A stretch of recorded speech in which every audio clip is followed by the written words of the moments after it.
Hello and welcome to MT3. Now we are on function spaces, and I'd like to introduce this topic to you before we move on to actually using function spaces in absolutely fantastic ways. We are now in Riley Hobson and Ben's chapter 17, and much of what I'm going to say today, the results are in that chapter, but the motivation is not. So this is more of a motivational um, kind of tutorial, of course, with some examples in it. So here's how it goes. So the fundamental question we're going to pose today is, how can a function f of x, we'll work in one dimension for the time being, how can a function f of x be thought of as a vector? Now here's your function f of x. Uh, uh, it's a curve, right? So you might want to define this function in a range a to b, as I've got it down here. It doesn't matter what a and b are. They could be finite, or this could be an infinite range. These are details. The point is that we have a function in a range, and we want somehow to represent this function as a vector, because this is going to be the claim here, is that functions in some sense behave like objects in a vector space, but an infinite dimensional one. So in what sense is this true? Meaning, if I write f as a standard column vector, then what are the elements in this column vector?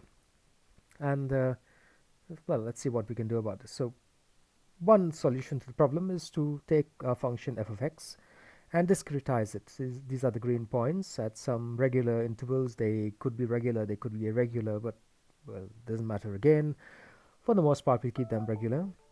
At these intervals, we sample this function, and then what we can do is, so as a function of xi is in the range a to b, we can now write the function f as a list of numbers, and these numbers would be f of x naught, where x naught is the starting point a, f of x1 all the way to f of xn, and xn would be the end point b.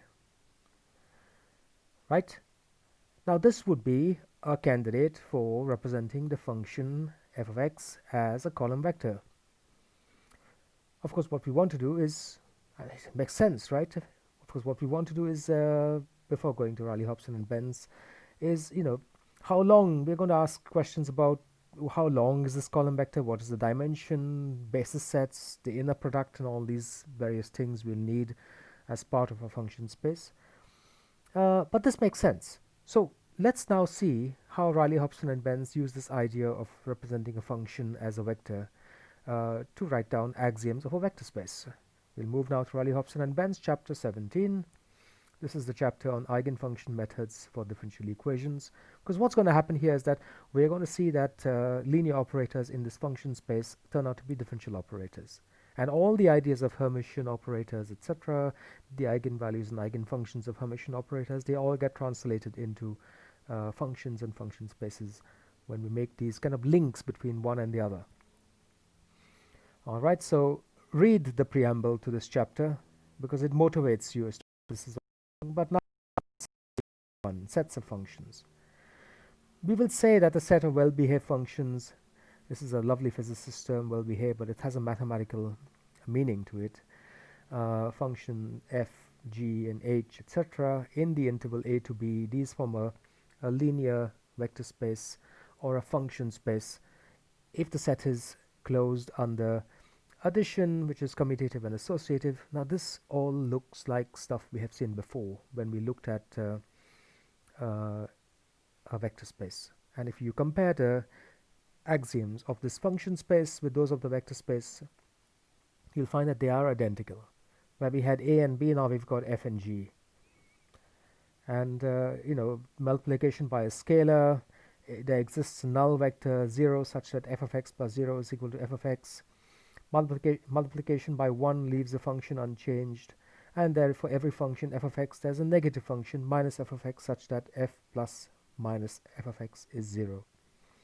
This all is stuff we had pulled up from vector spaces and converted it into a form which could be useful over here. Now, I had to think of examples, are there any examples of a function space which doesn't form, of a collection of functions which doesn't satisfy these axioms? Well, the obvious ones are if you've got a collection of functions which doesn't contain the null function, or if the functions are only positive in which case there is no negative function, or only negative, in which case there is no negative of a negative, which is a positive function. That's when you start to find sets which are, don't satisfy these axioms. But these are rather contrived examples. For the most part, our functions will the physicist kinds of functions will automatically be part of this function, of a function space. They will satisfy these axioms. Let's go back to the notes. Now let's come down to so we now have an idea as to how these functions could be discretized and then represented as a vector, and in that sense this kind of vector of values becomes our function in this functional space. Well, how long is that vector f bar? What is the dimension of this space? Well, the answer here is, if you want to represent this function to a high fidelity, then we need these points to approach each other. We need the separation between these points, these sample points, to tend to 0. In which case, the length of this vector is going to grow indefinitely. It's going to be an infinite dimensional space. And if you take the limit that the separation between these points tends to 0, this is an infinite dimensional space. In fact, it's a bad kind of infinity. It's not countable. It's an uncountable infinity. But this is a detail which we leave to mathematicians in a way. So we are dealing with an infinite dimensional space. What about the basis set for this space? Well, we start with the same way we began developing the concept of a basis set in a vector space. We define what is meant by a linearly independent set of functions. So a linearly independent set of functions, it should be a set of functions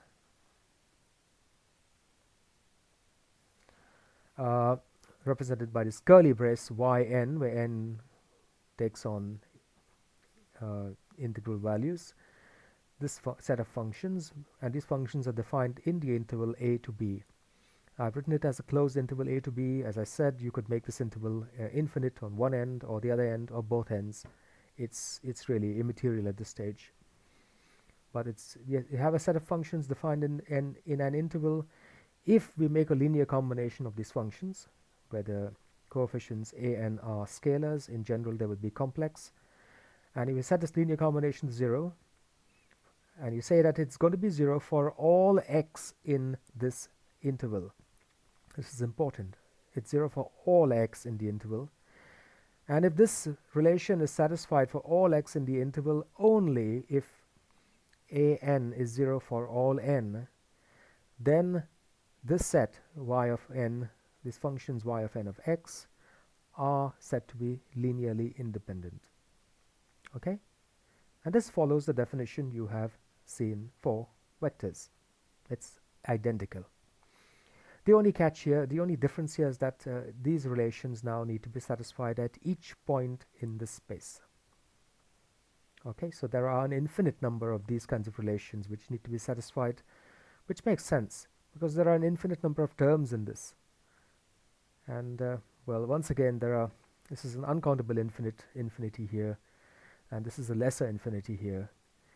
But these are details which I need to ask my mathematics colleagues for insight into whether these kinds of infinities matter. Alright, so for now, this looks like a reasonable extension of what you have seen from vector spaces. We now introduce the same kind of definition in a function space. So if we have a linearly independent set of functions given by these yn, then any arbitrary function f of x can now be represented in terms of this yn of x with suitable coefficients cn. And this f of x, like the yns, will be defined in the interval a to b. Okay? Now, you might want to say, okay, how do I know this? Well, have a look at the proof in vector spaces, where we were able to show that if you introduce another vector, another function, and it was a vector in that case, another function to the set such that that function is not equal to any of these, then that set has to be linearly dependent. The idea behind this kind of an expansion follows exactly what we saw in vector spaces. It's a little bit hand-waving here because now we're dealing with sets which are infinite in extent. And frankly, when we deal with infinities, we do need to be careful. Now, these details as to how we deal with these infinities rigorously have been taken care of by our mathematical colleagues. And I am guilty here of hoping that they have got them right, because we are going to use these axioms as just carryovers from what we have seen in vector spaces, and we just set the dimension to be infinity and hope that it works. Okay, so we now know about linearly how to construct but how to identify a linearly independent set of functions, or at least how to define it. We now know that we can use this infinite set of functions, of linearly independent functions, as a basis in which we can represent any other function in this space. That's great. What about the inner product? That's our next port of call. So here's a suggestion as to what we do. Let's recap. Now, if we are dealing with vectors in a finite dimensional vector space, A and B belong to this vector space, then the inner product of A and B could be defined as the sum I goes from 1 to n of AI star BI, where the AIs and the BIs are the components of these vectors A and B in the space once we've introduced a basis. And in fact, it was an orthonormal basis that we used here. Okay, so that's a very specific definition of an inner product, but it's one which we found quite useful. Now, what do we do here? Well, let's take two functions, f and g, which belong to this function space. I've denoted it by script f, which is the function space in this range A to B. We also know we can discretize these functions in this range A to B. So it then leads to a sort of question. Can we define the inner product between f and g? This is the question mark here because you don't know if it's right. Can we define the inner product to be the sum, exactly as here, go over the entire space, and in fact n is going to be the number of samples I have over here. So let's write that down. The number of samples, right? And then we have f star xi times g of xi. Okay, that kind of maps identically onto what we had as a definition of the inner product for finite dimensional vectors.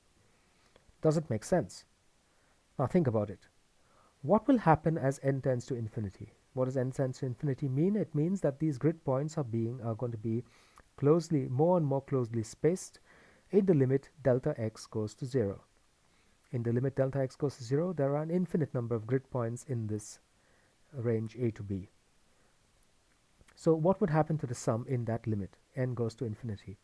Well, this sum will be ill-defined at that point because it's going to go anywhere. I don't know. It could go to plus infinity, minus infinity. We don't know. But it's ill-defined. So this definition is not going to work then. However, with a slight modification, it will work. What we will do is define the inner product to be the limit n tends to infinity of the sum f star xi gxi as before, but now we'll multiply it by delta x. Now as delta x tends to 0, that means the number of points are getting more and more closely spaced. The number of points n will go to infinity. So if you wanted to define this, delta x would be defined as delta x would be b minus a divided by n. And as n went to infinity, this would go to 0. But this sum is now, if you go back to your integral calculus, this is just the definition of an integral. This is the integral from a to b of f star x gx dx. And this integral is going to be well defined. It effectively gives you the area under the curve of this composite function. Okay? And this is a well-defined inner product. And this is the one we're going to use with one more modification. We're going to generalize it. Sometimes this is just slow. Oh, here we are. The inner product of f and g, two functions in this function space f and g, is given by the integral a to b. Those are the limits of my space. F star of x, we must complex conjugate exactly as we did it for vectors g of x, times a w of x. And this w is called the weight function, d of x. Normally w will be greater than 0 for all x in the range of integration of the space. Now Riley's book calls this w So RHB uses rho of x for the weight function. Here I've called it w of x because rfkin uses w of x. Alright, so this is a minor issue, but it shouldn't bother you much. This is going to be our definition of the inner product. Now once you have the inner product, you can define the norm. The norm of a function, that's its length, is defined as the square root of the inner product of the function with itself, which is the square root of the integral a to b f star of x fx wx dx, which is the integral of a to b mod fx squared wx dx square rooted. Now this should look familiar because when you were working in quantum mechanics, or when you will work in quantum mechanics and you want to find the norm of psi, a wave function, or you want to normalize it, you divide it by the square root of the integral of mod psi star integrated over all space. And here it's the same as the inner product, same as the norm we've got on top, but with the weight function defined to be 1 in all space. Now we can do this in quantum mechanics because in quantum mechanics we work with a special class of functions which are square integrable. We don't allow functions, so let's say we are dealing with something's a one-dimensional problem. Your space is defined from -infinity to infinity. The only functions, the only wave functions that we allow are those which can be integrated in this space, those for which the integral of mod psi star dx is well defined. So we don't need a weight function. But by using the weight function, we will see, not in this recording, but in subsequent recordings, that with a weight function, you can start to define, use functions that by themselves cannot be integrated in an infinite space, but with the weight function, they could be integrated. Okay, so it just generalizes it makes the mathematics, the mathematical objects we are dealing with, more powerful. Okay, here's an example now, which we're going to be dealing with. Now, as I said, I said every one of the concepts of a vector space carries on into a function space. One of them is going to be the Gram-Schmidt process, Gram-Schmidt orthogonalization. And what we're going to do now is to put this problem forward. This is a problem which is worked out in Riley, Hobson and Benz, so I'm going to ask you to go back there and have a look at it to kind of work through it yourself. Using these three functions, so y0 of x is 1, y1 of x is x, y2 of x is x squared, we are required to construct an orthonormal set phi0, phi1 and phi2 in the interval -1 to 1 with the weight function w of x is equal to 1. And let's just put the machinery to work and see what happens. In fact, you know everything that needs to be done here. So if you are not sure, if you've forgotten how the Gram-Schmidt process works, please review it before, pause the video here, review Gram-Schmidt and then come back here. But let's work through it. I'm going to assume that you do know how it works. So we start with the first function, y0 of x is equal to 1. And we want to construct phi0. Now, Gram-Schmidt says is that when you have a list of vectors, in this case 3 of them, and you want to construct the first of the orthonormal vectors, you just pick one of them and you normalize it. And that's the first of them. So E1 hat would be E1, the vector E1, divided by the norm of E1. So here we pick the first of the functions, y0 of x, divided by the norm. And that would be 1 divided by the norm of y0. What is the norm of y0?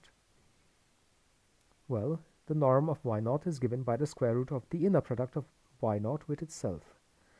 The inner product of y0 with itself is the integral from -1 to 1 of y0 star y0 times 1, where the weight function is 1. That's what we've been given, dx. So it's the integral from -1 to 1 of 1 times 1 times 1 dx, which is just 2. So we get the norm of y0 is the square root of 2. Therefore, our normalized function phi0 is 1 over the square root of 2. And that's the first of them. Now before we go any further, let's remind ourselves of something else we found out when we were using Gram-Schmidt for finite dimensional vectors. The order in which you chose these mattered. If I decided to choose E2 first, I would get a different set of orthonormal vectors than if I chose E1 or E3. They would all be equivalent, and they would all work. They would all be correct. But some choices are easier than others, and that's a fact of life. So in this particular case, we could have chosen y2 as our first vector and normalized y2, and then we would find y1 and y0 using Gram-Schmidt as orthogonal to the choice y2. It would work. But they would not be the y0, the kind of orthonormal set of functions which you would find in text, because these turn out to be a rather special set called the Legendre polynomials. I'll tell you more about this shortly. So we do choose y0 first because we are after a very specific form of them. Does it matter in the long run? Well, it would make your life harder if you used the others, but it wouldn't be wrong. Okay, so let's choose the second one now. Now we choose y1, which is x, and the orthonormal function phi1 is defined using Gram-Schmidt. Now here's how it works. Well, let's keep this aside for a minute. How do we get a second vector for Gram-Schmidt? Well, we take our second vector, E2, and we subtract out that part of E2 which is along E1 hat. It's E1 hat that I'm using here, not E1. And that part of E2 that is along E1 hat is given by the inner product of E1 hat with E2 times E1 hat. So we subtract out this term from E2. What we are left with is something that's perpendicular to E1 hat. Now we have to normalize that. So we take the norm of the numerator, and that gives us our second vector. Alright, we do the same here. Phi1 is equal to y1 of x minus, that should be an x here, minus the inner product of phi naught, which is already normalized, phi naught with y1 times phi naught of x. And then we have to divide it by its norm. Now because I'm going to be dealing with the numerator separately, I've called it, let's call the numerator n of x, n for numerator. And let's work out what n is, and then we'll put it back and find its norm, and then we'll have a normalized function. So to find out what n of x is, I first need to find out what this inner product of phi naught with y1 is. The inner product of phi naught with y1 is the integral of minus 1 to 1 phi naught star of x, y1 of x, times the weight function, which is 1, dx.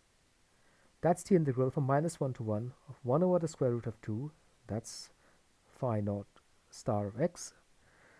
y1 is simply x, so you put that there, that's x, times the weight function, which is 1 dx. Integrate that, and you get a 0. In fact, the 0, whenever we find zeros when we do integrals, there's often, I didn't say whenever, but there's often a very good reason for why it's a 0. And in this case, it has to do with symmetry. So let me mention how this works here, and then we'll see how it works subsequently, and in other examples, in other recordings. This integration range is symmetrical about 0. Minus 1 to 1 is symmetrical about 0. The argument of the integral, however, is an odd function. It's a scalar 1 over the square root of 2 times x. X is an odd function about the origin. It changes sign when you cross from the left-hand side of the origin to the right-hand side of the origin. And whenever you have an integral over a symmetric range about the origin, and the integrand is an odd function about the origin, this integral will be 0.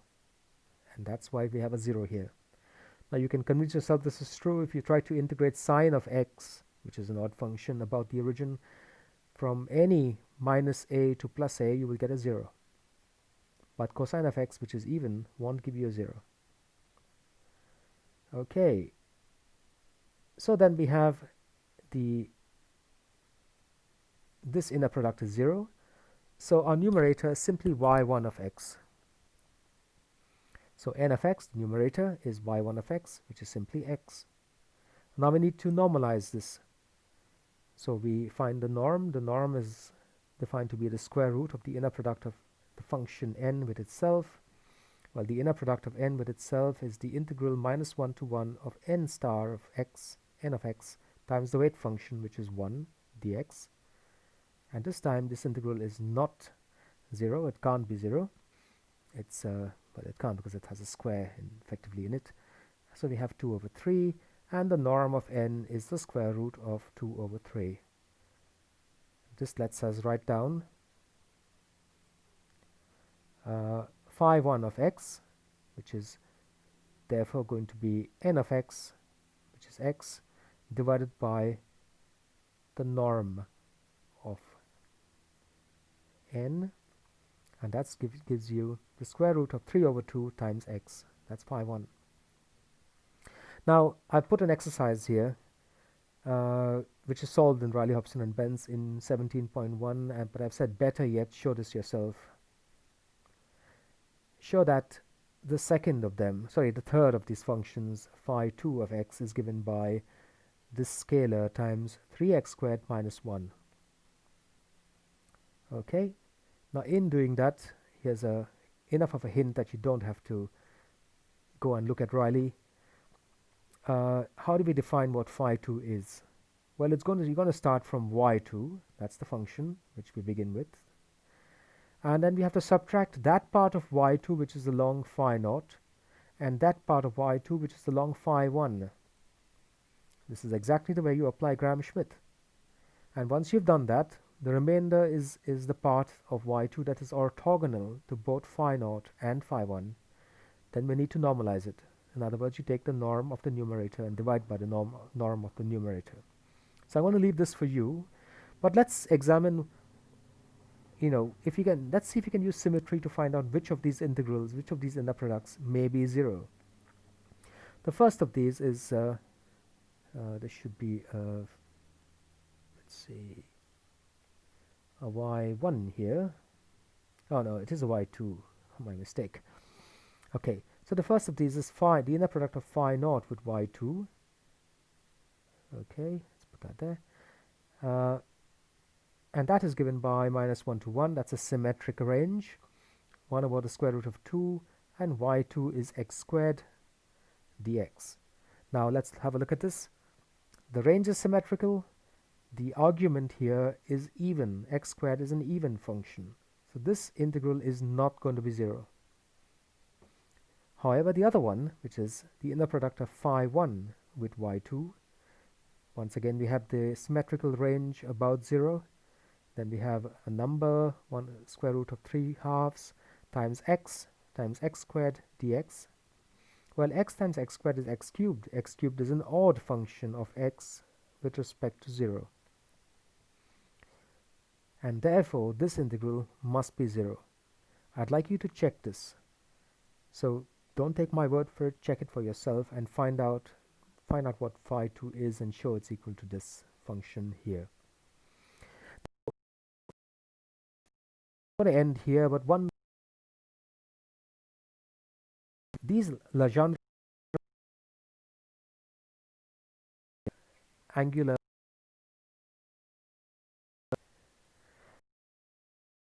what has this got to do with two or angular functions? Well, what happens with Legendre polynomials is that this x is going to be written as cos theta. And that's why the range is from minus 1 to 1. You see, the cosine of theta takes values no matter what theta is. I mean, the cosine of theta will be from minus 1 to 1 in that range. So any function in 2 dimensions which is represented as a radial part and then a part which depends on the angle. So you have a part that depends on r and a part that depends on theta. Well, the theta part can be written as a linear combination of these Legendre polynomials. We'll see more of this later, but these polynomials form a basis for the theta part of these functions, the angular part. Now, when combined with functions which, remember, in 3 dimensions you have 2 angles which characterize each vector. You have theta and phi. theta is measured with respect to the z-axis, and phi with respect to, the other way. No, theta is measured with respect to the x-axis, and phi with respect to the z-axis. When you find polynomials or suitable functions which cover both angles, then you can combine them to form a basis set for angular expansions in 3 dimensions, and those are the spherical harmonics. And these Legendre polynomials are part of the spherical harmonics. Okay, so we'll stop here. Let's just summarize where we've been. I've introduced the concept of a function space and sort of argued as to how you can take a continuous function, discretize it, and represent that discretized function as a column vector. But in the limit that your samples go to infinity, so they are infinitely finely spaced, then this column vector becomes infinite in length. This gives rise to an infinite dimensional space. We can extend every idea of a finite dimensional vector space in this function space, which is infinite dimensional. We have ideas of linear dependency or independencies of collections of functions. We can expand functions in terms of a linearly independent set. We can define the inner product, use Gram-Schmidt to find orthogonal orthonormal polynomials, and this goes on and on and on. We'll stop here. Thanks for watching.